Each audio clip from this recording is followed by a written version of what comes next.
masjid kita ini ada seminggu sekali. Apakah itu pembacaan Al-Quran, tadarus Al-Quran, yasinan, kahfian, atau ada lembaga yang mengajar dan belajar Al-Quran. Tanpa itu kita kadang-kadang lupa bahwa perkataan yang terbaik itu adalah kitabullah. Sudah jemaah rahimakumullah.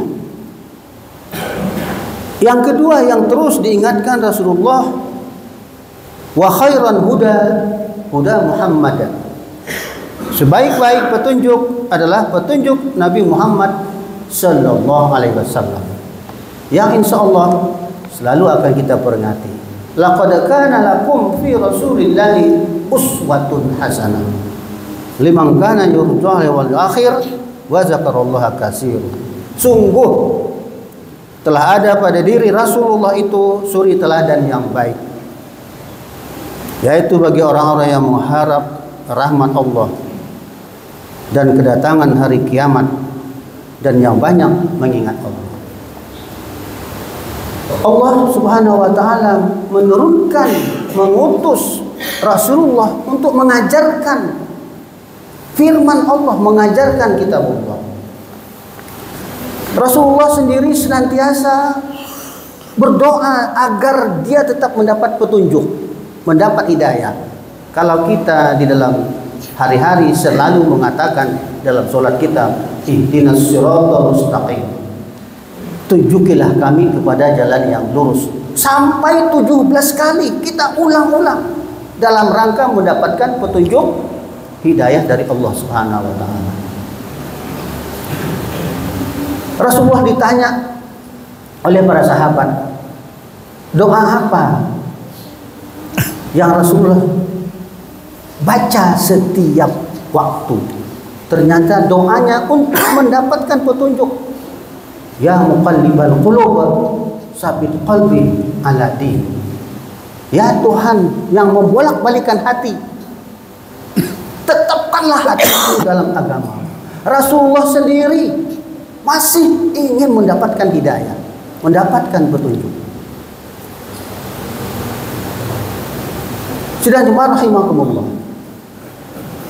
Kita dalam hidup perlu petunjuk, baik kita sebagai orang tua, sebagai anak, sebagai warga masyarakat.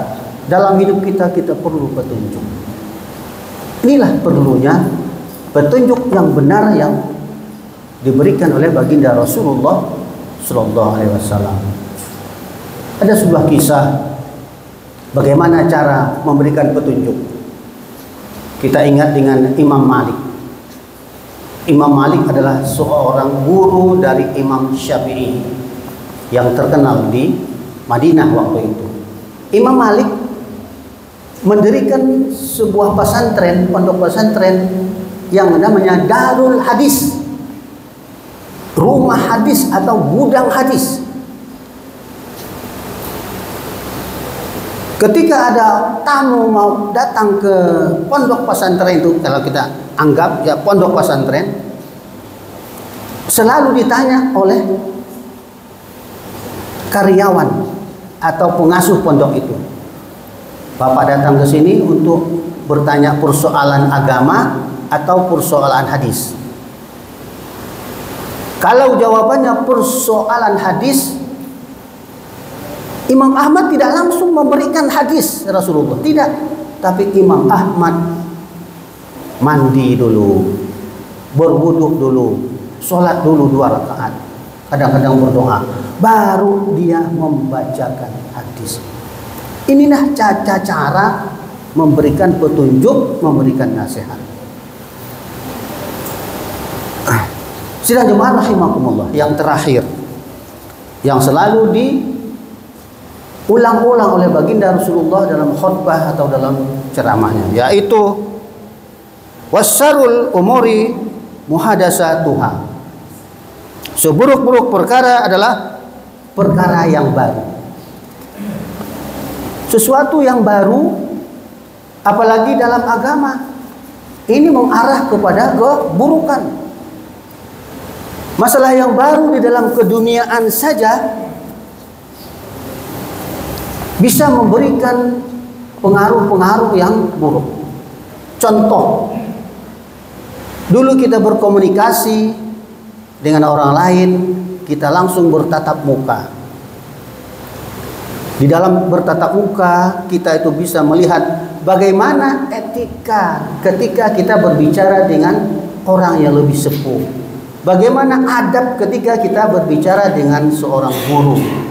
Bagaimana kita beradab berbicara dengan anak muda.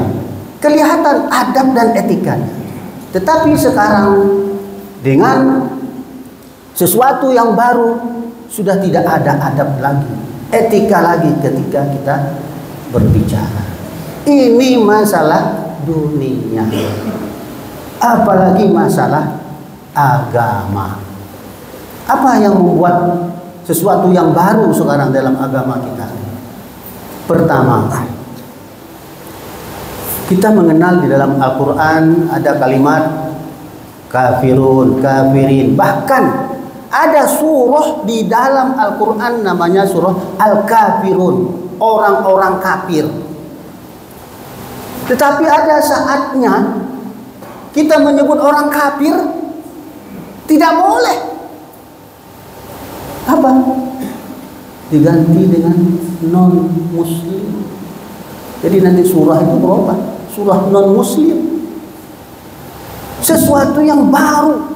Apalagi kita saksikan ketika paus berkhutbah di dalam masjid yang bukan tempatnya. Bahkan yang terakhir, sesuatu yang baru, mengatakan bahwa Al-Quran itu sudah tidak relevan lagi dengan kemajuan zaman. Ini yang luar biasa. Semoga Allah memberikan kekuatan istiqomah kepada kita untuk senantiasa berbicara dengan berbicara menyelipkan Al-Quran, memberikan petunjuk huda yang barometernya adalah hadis baginda Rasulullah SAW, dan beribadah sesuai dengan tuntunan yang diberikan oleh baginda Rasulullah, para sahabat, para ulama, dan para imam kita semua. Di luar itu kita khawatir ada hal-hal yang baru yang dapat menimbulkan keburukan.